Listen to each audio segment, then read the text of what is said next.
Good afternoon, Wonderler. My name is Sai Charan. I am studying 10th class. I am from GPHS Girls MANTHANI.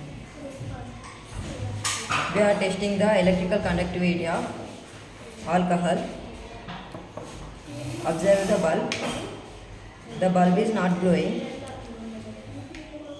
Ions are absent in alcohol due to the not good conductor of alcohol. Now we are testing the glucose. Observe the bulb. Bulb is not glowing. Ions are absent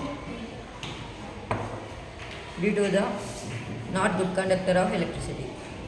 Now we are testing the distilled water. Observe the bulb. Bulb is not glowing. Ions are absent due to the not good conductor of electricity. These are glucose, distilled water and alcohol. These are not good conductor of electricity.